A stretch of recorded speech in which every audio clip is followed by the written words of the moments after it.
Hi, I'm Barry Ostrowski. At Barnabas Health, we believe citizens need to be informed about the important healthcare issues affecting their lives. That's why we're proud to support healthcare programming produced by the Caucus Educational Corporation and their partners on public television. County community colleges serving our communities. Next on Caucus, New Jersey. Funding for this edition of Caucus, New Jersey has been provided by Barnabas Health, the Merck Company Foundation, the Russell Berry Foundation, and by TD Bank.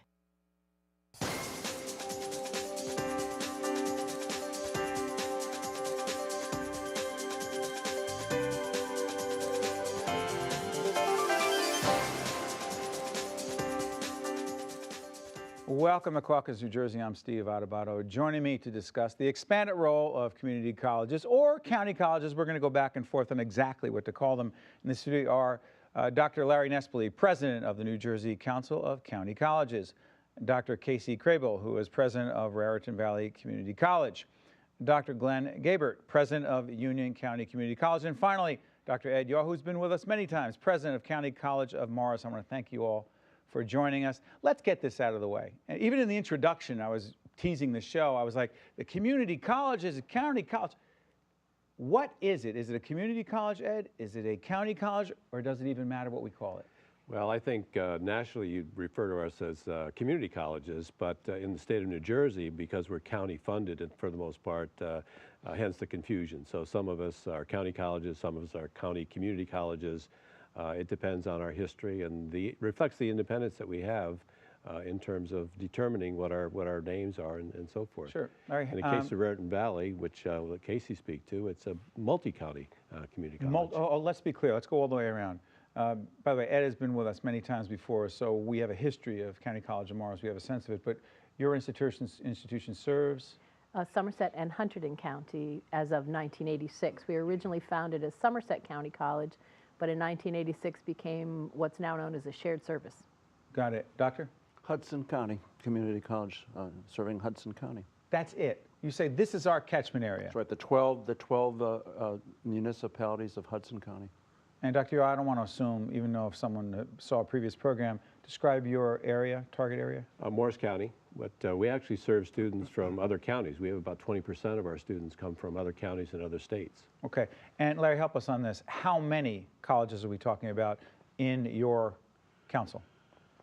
A statewide success story community colleges, 19 colleges, 70-some campuses, 400,000 students strong. So New Jersey is one of the states that had the wisdom 40 years ago when the American community college movement started to commit to and build out a comprehensive statewide community college. All right, here we go. Someone watching this program, a high school student graduated, a parent with that young person watching the show, just not sure. Now, I told you before we started the show, my wife Jennifer, before she went to Montclair State University, went to Bergen County Community College for 1 year. She said the best year helped her prepare for Montclair State. She was not ready to go to a four-year school. That is the case, Ed, with a fair number of students maybe watching the show right now. Why you guys? Absolutely. I mean, a lot of students start with us for economic reasons, and I would suggest for academic reasons as well, because of the diversity of our programs, the quality of our students. We're finding more and more high-performing students coming to our colleges. We'll go back. What do you mean? First of all, you say economic reasons as if everyone understands. What are the economic differences? Let's talk about that. Go ahead. I think tuition differential, I think at our institution, full-time tuition is less than $3,500 a year. We talk about tuition averaging. Students go to a higher-priced independent college, paying $40,000, $50,000 a year. A student can get the same degree in 4 years for half the cost if they start and do their first 2 years at a community college. Let's stay on the economics first. I have to ask, how is it possible that you are able to, I don't understand how it could be $3,500, $4,000 a year. It doesn't make sense to me as to how you could pay your bills with that. It's a struggle, but it's a conscious struggle. Community colleges were founded on the basis of affordability and access. So we really built and governed and managed and expected to restrain expenditures and keep that price point well below what students on, say, a full federal financial grant might be able to bring to the table. It's really important. Well, I would say, too, we focus our spending on teaching. There are a lot of we don't have a lot of non-teaching activities. So it's teaching, student support services, counseling. Jump in. Steve, let's put a number on this. The net savings to families and their students by attending first at a community college on their way to a bachelor's degree, about $40,000. The tuition is lower, and we, of course, are commuting institutions, so the savings that you accomplish by living at home rather than in a dorm, when all is said and done, about a $40,000 to $50,000 net savings on your way to a bachelor's degree. All right. This program, if we provide any public service, is an effort to put in context what county community colleges are and aren't. Particularly in these difficult economic times, there are a whole range of students, different ages, who are asking themselves, what can I do? How can I gain new skills and tools? How can I prepare myself to go out into this incredibly difficult job market? So Ed, I'm going to come back to you. Myths, misconceptions. What about the folks out there who say, I'm curious, I like the numbers, the economics, the tuition, but I've heard that the faculty, that the quality of teaching just is not what I would want it to be at your school as what I think it would be at a four-year school, you say? We beg to differ. We have outstanding faculty, both full-time and adjunct faculty, who work at who teach at our institutions. We just hired 10 new faculty members this year, one of whom is teaching psychology. She has degrees from Berkeley, Harvard, and Stanford. And so in terms of academic credentials, we put our faculty up against anybody. And the other thing that's really important is that classes are taught by teachers faculty members who are there to teach. They're not taught by graduate assistants. They're not taught. Average class size is in the 20s, so they're not in large classes taught by somebody who really doesn't want to teach undergraduate students. So the quality of our instruction is superior, hence the success of our students when they transfer. Keep talking about teaching here, it's very important. Well, I think it's important to know that, you know, when you're searching for a faculty member, there are lots of people out there who are well-degreed and well-prepared who have a passion for teaching, and they tend to be drawn to the community colleges where, as Glenn said, that's where our focus is. So we do have people who are wildly successful in their field, who continue to research, who continue to publish, but their real passion is in the classroom, and so they're happy to be part of our faculty. Are they paid differently? Are your faculty paid differently than they would be at a Rutgers or another state institution that is a four-year institution? I think in general... you pay less. I'm just going to get right to it. I think in general you would find that they make less. That's right, that's right. And I think the workload is higher. Definitely higher. Your people are expected to teach more. That's right. Correct. Why? That's what our mission is. We're there for students. Our average teacher would be 12 to 15 hours would be a load. Put that in context to the average person who would never understand. Okay. They go, oh, you only work 12 hours. Well, the average teacher would have 5 classes, 15 classroom hours. They would then, on top of that, be expected probably 2 or 3 hours per contact hour preparation, plus office hours. So our average faculty member would be expected to be on campus working 37 to 40 hours a week. But on campus. That's correct. Accessible to students. That's correct. That's right. Yes. That's correct. It's an expectation. I think there's another factor supporting the teaching in community colleges not to be overlooked also, and that's a splendid array of support services. For example? Tutoring. It can be for students who've got learning issues or even those that want just a little extra boost. The lab spaces with tutors, libraries with tutors. We all put a tremendous amount of emphasis on that because it's not just about a student enrolling, it's about a student succeeding. Go ahead. Because I was going to ask about some other economic opportunities or economic incentives that are out there for students who want to pursue their education in a community college. Go ahead. Well, just quickly to punctuate this conversation about teaching, the quality of teaching, the sports services, Ed alluded to it. The proof is in the product. The proof is in the graduate. The facts clearly show that if a student graduates from a community college and transfers to Rutgers or Montclair, they do as well as the native students. So, is that what the research is showing? Absolutely. Well, let's talk about your graduates. Because a lot of people judge your success or the success of any school. I mean, I'm a Rutgers grad, and a lot of us, Rutgers touts those who they think have done well and don't talk about those who they don't think have done that well. That's anecdotal, though. What does the research show? What do the numbers show in terms of the success of your graduates? There's good longitudinal evidence, as Larry said, that students who prepare at a community college and transfer graduate at the same rate and with an equal GPA to students who start. Grade point average. Yes, who start at a 4-year. Can we talk jobs? Because I know there are some folks saying, well, listen, you don't go to college to prepare to get a job, but let's not kid ourselves. There are a lot of parents out there who say, oh, yes, we do. And so, to what degree are your institutions geared toward job preparation? I'm not going to say as opposed to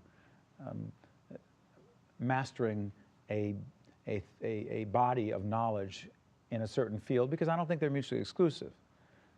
But to what extent are your respective schools, and all the schools overall, Larry, because you represent all of them with your council, geared toward helping young people and others, because you have all ages, prepare to go out there in the marketplace and compete for work? Well, first of all, one of the wonderful things about community college is a tremendous diversity of our programs. So while most of our students are, in our case, in programs that transfer, a lot of them are so-called career programs, things like nursing, criminal justice. Yeah, those are big programs for you. Yeah, go through some of your highlights. Radiography, respiratory therapy. These are all programs that are geared toward helping students find jobs. And all of us also have very strong career services departments that help students with resume building, getting co-op experiences, internships, and so forth, so that they can go into the marketplace more quickly. Let's go back on that, because I'm curious about this. Because we started the conversation talking about students who may go to a 2-year school and then on to 4-year school, transition. And also you take those credits, many of them, if not most of them. Again, it depends upon the individual situation, so I don't want to, that's not for us to say at public television. Depends upon the individual situation. However, I happen to know your nursing program well. We went on a tour of the campus, you showed us what was going on, and it's well respected. However, what I'm curious about is, given the fact that many in the nursing profession and the medical community are promoting a 4-year degree in nursing, to what degree do your graduates in nursing, 2-year program, what ability do they have to compete for jobs? Well, it's a hot topic right now, Sure. as we've discussed, but Sure. Our students are having some success, for sure. They have clinical experiences in the hospitals. They are getting the jobs.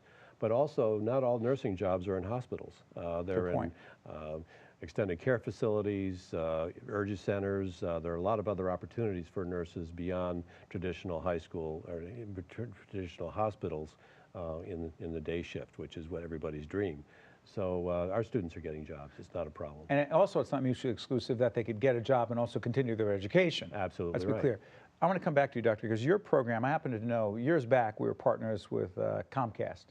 That's right. And I'll never forget, I don't know why I remember this, but when we started with our partners at Comcast, one of the first shows they had was a cooking show that came out of your campus. That's right. And you guys produced it, and I remember the host, I think it was one of your faculty members. Paul Dillon. Paul, and I thought, wait a minute, this is a community county college producing this program, the culinary program that you have. Talk about it.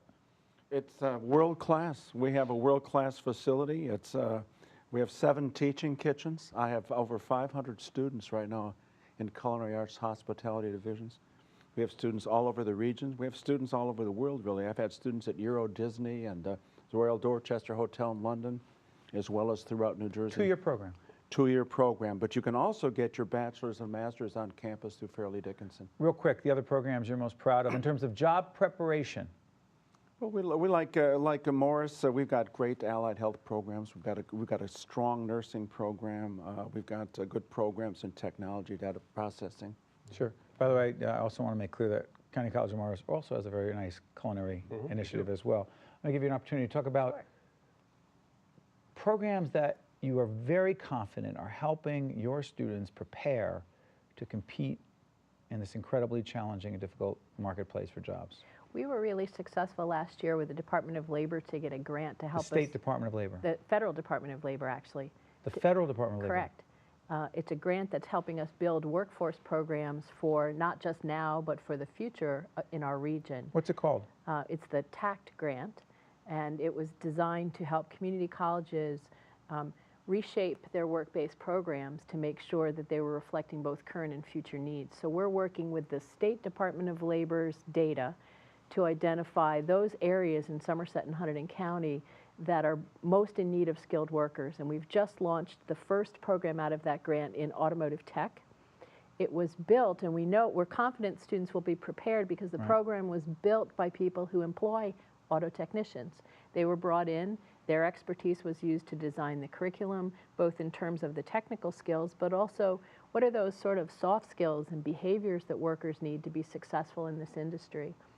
So we've got that program up and running. There are students in it, and the employers can't wait to get them. It's interesting. Larry, I'm going to bring you back into this. As you listen to your colleagues talk about what's going on their campuses in terms of helping to get people ready. It's interesting. I was going to say young people again, but again, the range of age, obviously, from 18 to 80. Unlimited. 18 to 80. 81. Let me ask you. Not 80 doesn't even get it done. It's 81, 82, right? Talk to us, Larry, because you have a sense of all 19 institutions, but also their relationships with other entities. Because you were talking, Doctor, about the relationship with the Federal Department of Labor. These partnerships, these collaborations are very important between these colleges and other agencies of government, other initiatives, other places. Talk about that. Well, it's hard not to be proud when you listen to these presidents and the great work that they've done. But the one slice that I would add to this conversation is the work we do in training current employees in New Jersey's, with New Jersey's businesses. To your word, partnerships. We have great partnerships with the businesses from small to large corporations to everything in between in working with them to assess. For example? I'd look to you folks to give on-the-ground examples. The Workforce Development Consortium, which is a consortium of all 19 community colleges providing workforce development training across the state. Well, one example is advanced manufacturing. New Jersey. Advanced manufacturing. New Jersey still has a lot of small, but a lot of healthy, vibrant manufacturers, but they need technical workers. So we meet with those employers. They design the curriculum, much like what Casey described on automotive tech, but it's for current employees. I'll give you a number. Last year, we served probably 1,500 businesses in New Jersey and trained over 50,000 of their workers. Very important to the governor, to legislators, to the New Jersey Department of Labor and others. It's interesting. You serve a population. I was thinking about this. If you were not there, hypothetically, if you were not there, if these 19 institutions did not exist, what would it mean to a whole range of questions, a whole range of people right now who look to you? What would it mean, Ed? Well, I think it would be a wasteland. What does that mean, a wasteland? A wasteland in terms of missing opportunities for affordable, quality education, a wasteland in terms of workforce development and training of incumbent workers.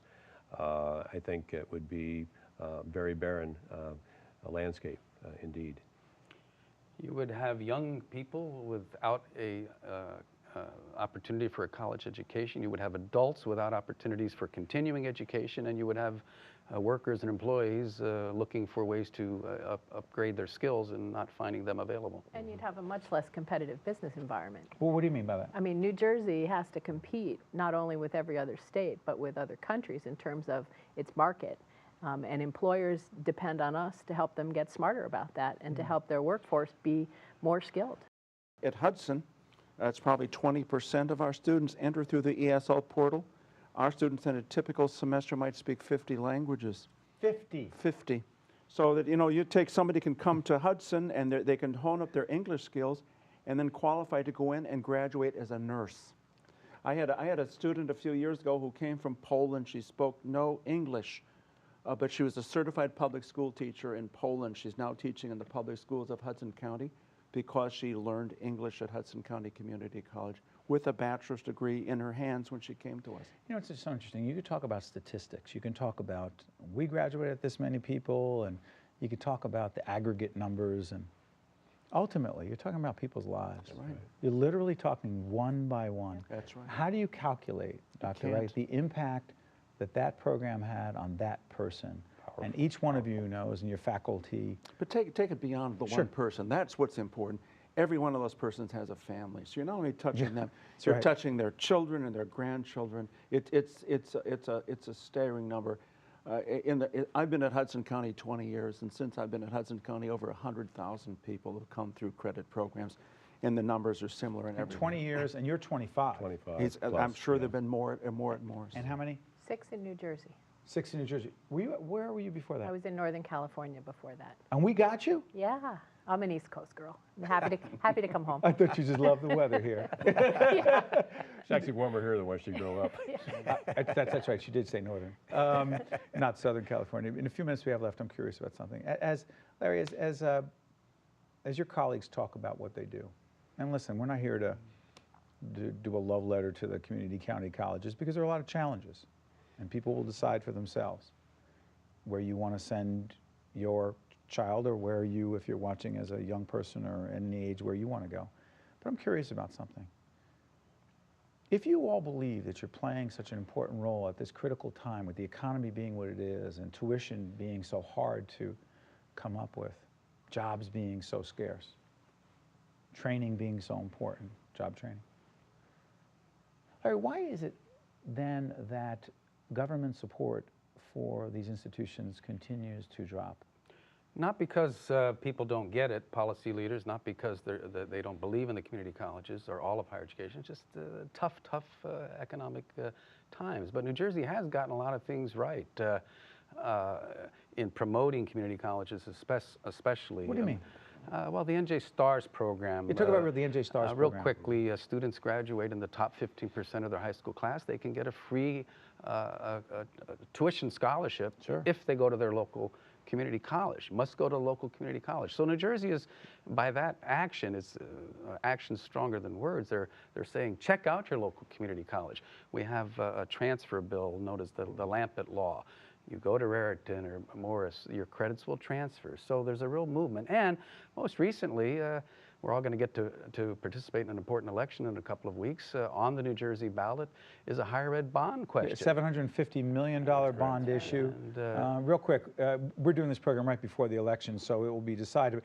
If it's passed, what would it mean for these institutions? What would it mean, real quick? It would mean a new science facility to teach biology and physics on our campus. What would it mean, Doctor? Science building. We're going to build a science building also. Doctor, what would it mean? Performing arts facility. I think collectively we're looking at $150 million for the community colleges. If it were not to pass, what would it mean? We're running out of space. Yeah. What does that mean, running out of space? We don't have enough classrooms and labs to accommodate the students that want to enroll. Our enrollment on my campus grew 36% in the last 4 years. So we're literally running out of space. Okay, a minute left. Real quick, 20 seconds. What's an articulation agreement between your schools and the four-year colleges? What is it? Guarantees that the student from Raritan Valley, when they transfer to Rutgers, the credits will be accepted. That's what it is? That's what it is. Okay, real quick, in a few seconds we have left.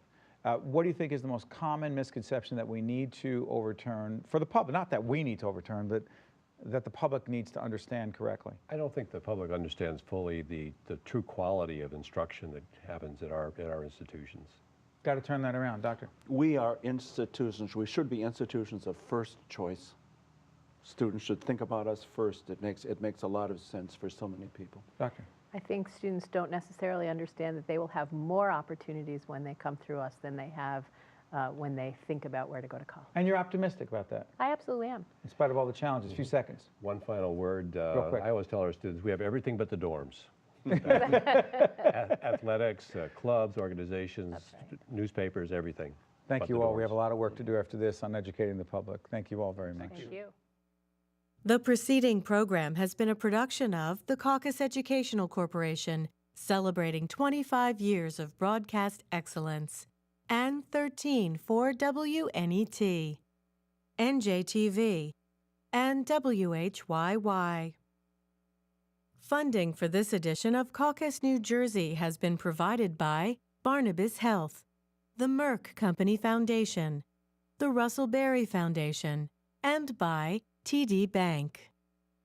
Promotional support provided by NJ Biz, All Business, All New Jersey, the Star Ledger, and NJ.com, Everything Jersey. And by the New Jersey Business and Industry Association and its monthly magazine, New Jersey Business. Transportation provided by Airbrook Limousine, serving the metropolitan New York, New Jersey area. Caucus, New Jersey has been produced in partnership with TriStar Studios. Since 1865, we've sought to deliver the very best possible medical care to the people of New Jersey.